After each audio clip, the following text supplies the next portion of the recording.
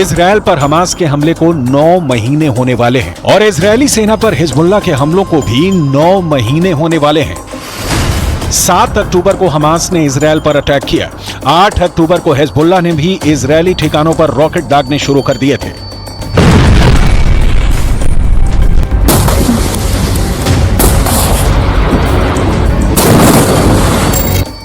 Israel के रक्षा मंत्री यो Gallant ने कहा है कि हिजबुल्लाह इजरायल से युद्ध की बड़ी बड़ी बातें करता है, लेकिन सच यह है कि इजरायल की जवाबी कार्रवाई में उसे बड़ा नुकसान उठाना पड़ा है।